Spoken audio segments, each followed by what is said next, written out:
Los cilios, por Juan José Barreto Moreno, Programa de Medicina, Universidad Tecnológica de Pereira. ¿Qué son los cilios? Son modificaciones en el plasmalema de la región apical de las células epiteliales principalmente. O en general podemos definirlas como estructuras citoplasmáticas móviles capaces de transportar líquido y partículas sobre la superficie de la célula. ¿En qué lugares se encuentran? Se encuentran principalmente en células epiteliales de los bronquios, la tráquea, las células uterinas, en las células ependimarias que tapizan los espacios llenos de líquido cefalorraquídeo. Células monociliadas.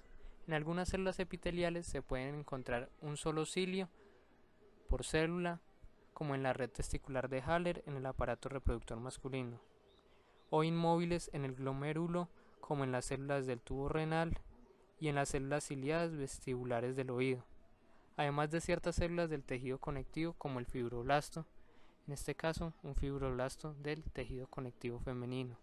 Acá tenemos una imagen de microscopía electrónica de un fibroblasto con un solo cilio. ¿Cuáles son sus funciones? Transporte de sustancia y partículas. Como en el árbol traqueobronquial, en donde los cilios barren moco y partículas hacia la orofaringe, en donde son deglutidos con la saliva y eliminados del organismo. Otro ejemplo es en las células ependimarias, que tapizan los espacios llenos de líquido cefalorraquídeo. Estas poseen cilios móviles con un patrón de microtúbulos 9+2, de vital importancia para la circulación de este líquido a través de los espacios estrechos que hay entre los ventrículos cerebrales. Otro ejemplo es en las trompas uterinas, sitio en el que los cilios ayudan en el transporte de óvulos y líquidos hasta el útero. Actúan como mecanorreceptores. En las células epiteliales de la red testicular de Haller, del aparato reproductor masculino y en las células ciliadas vestibulares del oído. En la etapa embrionaria aseguran la asimetría bilateral de los órganos. Esta función la comentaremos más adelante con más detalle. ¿Cómo es su estructura?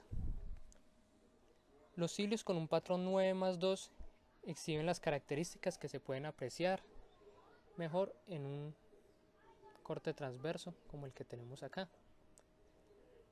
Posee 9 dobletes de microtúbulos que están constituidos de tal manera que la pared del microtúbulo que nombraremos B es incompleta. Este microtúbulo comparte una parte de la pared con el otro microtúbulo llamado A. El microtúbulo A está compuesto por 13 protofilamentos de dímeros de tubulina, dispuestos uno junto al otro, mientras que el microtúbulo B contiene solo 10 protofilamentos. Internamente tenemos los dos túbulos centrales separados entre sí, rodeados por una vaina proteica central con intervalos de 24 nanómetros aproximadamente. Vemos como cada duplete periférico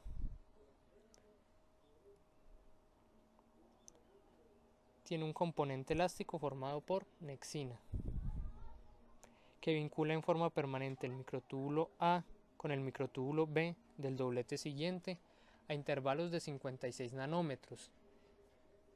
Desde cada uno de los dobletes periféricos se posibilitan las oscilaciones de gran amplitud que describe el cilio. Tenemos el conexón radial que une los dobletes periféricos a la vaina central. Y tenemos finalmente los brazos de dineína. Es una proteína motora asociada con los microtúbulos. Esta proteína usa la energía de la hidrólisis de la adenosina trifosfato, conocido como ATP, para moverse a lo largo del microtúbulo siguiente. Estos brazos de dineína aparecen en intervalos de 24 nanómetros en toda la longitud del microtúbulo y se extienden para formar puentes cruzados temporales con el doblete siguiente. Esta estructura se mantiene desde el extremo apical hasta su base, en donde los dobletes periféricos se unen al cuerpo basal. Cuerpo basal es un centriolo modificado, con 9 tripletes de microtúbulos cortos organizados en anillo. Cada uno de los microtúbulos de los dobletes se continúan con 2 de los microtúbulos del triplete del cuerpo basal.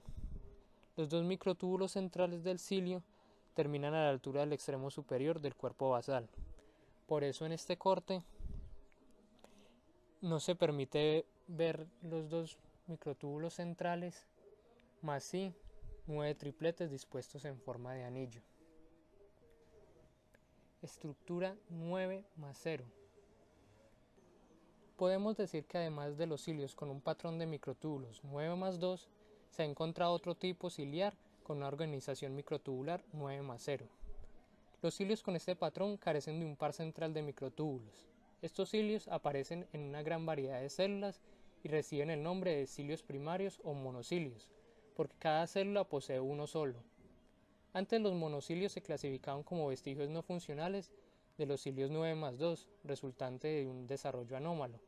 Sin embargo, varios estudios recientes indican que algunos monocilios son móviles y que cumplen una función importante en el desarrollo embrionario inicial, al generar la simetría bilateral, derecha-izquierda, de los órganos internos. Estos monocilios contienen proteínas motoras asociadas con los microtúbulos, dineínas, y son capaces de realizar un movimiento rotatorio. Durante la gastrulación en la superficie ventral del disco embrionario bilaminar se ha observado una rotación de los monocilios en sentido de las agujas del reloj. El movimiento de los monocilios en la región conocida como nodo o nódulo primario genera un flujo hacia la izquierda o flujo nodal. Este flujo es detectado por los receptores sensitivos del lado izquierdo del cuerpo. Luego esos receptores inician mecanismos de señalización que difieren del lado derecho del embrión. Cuando estos cilios fallan, se produce el situs inversus. También decimos que hay monocilios en el glomérulo y en las células de los tubos renales. A diferencia de lo que ocurre en el nódulo primario, estos son inmóviles. Los monocilios renales funcionan como mecanorreceptores. El flujo del líquido a través del corpúsculo y los tubos renales causa su flexión, lo que hace que inicie la entrada de calcio a la célula.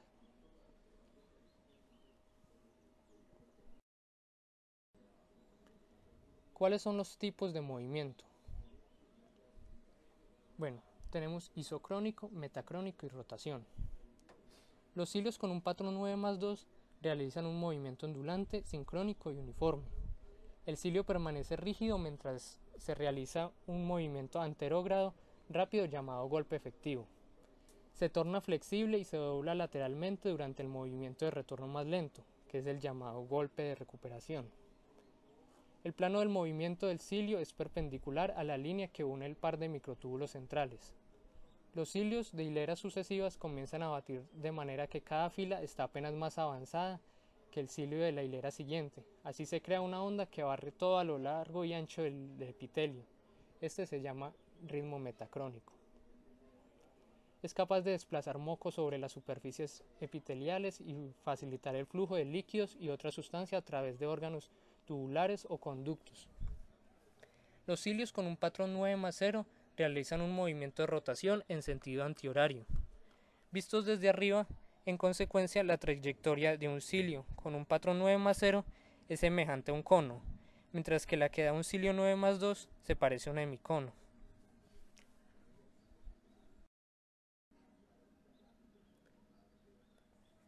¿Qué es la ciliogénesis? Es el proceso de formación ciliar, en las cuales las células de diferenciación que comprende la replicación del centriolo para originar múltiples protocentriolos, uno para cada cilio. Los protocentriolos crecen y migran hacia la superficie apical de la célula, en donde cada uno de ellos se convierte en un cuerpo basal. Desde cada uno de los 9 tripletes se forma el cuerpo basal, donde crece un doblete de microtúbulos que produce una evaginación de la membrana apical. Esta proyección de la membrana contendrá los 9 dobletes periféricos que hay en un cilio maduro. Al mismo tiempo, dentro del anillo de dobletes periféricos se forman 2 microtúbulos centrales separados, con lo que aparece en la organización 9+2 características. Varias proteínas, incluidas la quinesis 2AB y polaris, son importantes para la ciliogénesis y la ubicación correcta de los cilios. Las mutaciones en los genes que codifican estas proteínas causan la falta de cilios o la disfunción en ellos.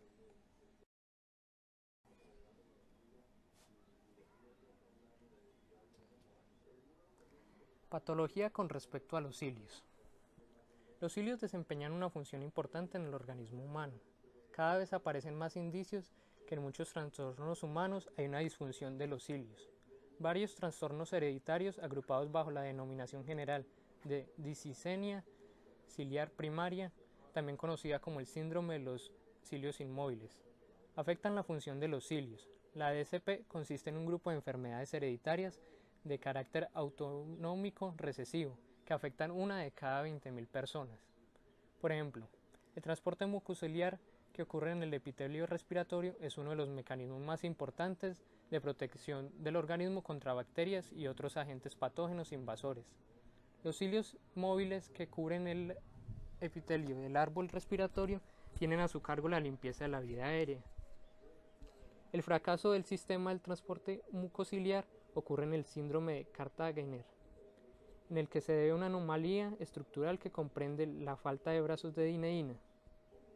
El síndrome de Young se caracteriza por una malformación de los enlaces radiales y de los brazos de dineína. También afecta la función ciliar en las vías respiratorias. Los síntomas más prominentes de la DSP son dificultad respiratoria crónica, tos persistente y asma. Los trastornos respiratorios son causados por la carencia total o grave alteración del movimiento ciliar, que da como resultado la falta o la disminución del transporte mucociliar en el árbol traqueobronquial. Esta también puede causar lo que denominamos el riñón poliquístico. Es un trastorno autosómico recesivo. Se caracteriza por la presencia en ambos riñones de múltiples quistes expansivos que a última instancia destruyen la corteza renal y conducen a la insuficiencia renal. Como se mencionó antes, las células que tapizan todos los segmentos de la nefrona, hay monocilios inmóviles que actúan como mecanorreceptores en los canales de calcio. El desarrollo normal de los riñones depende de la capacidad de los monocilios de las células renales para detectar el flujo de líquido e iniciar la entrada de calcio. Algunos sujetos con DSP pueden desarrollar síntomas de la hidrocefalia interna, ya que las células ependimarias que tapizan los espacios llenos de líquido cefalorraquídeo poseen cilios inmóviles con un patrón de microtúbulos 9+2. Estos serían importantes para el flujo del líquido cefalorraquídeo. Así concluyo esta presentación. Mi bibliografía fue Histología de Ross, quinta edición, páginas 128 a la 132, y el material bibliográfico suministrado por la docente.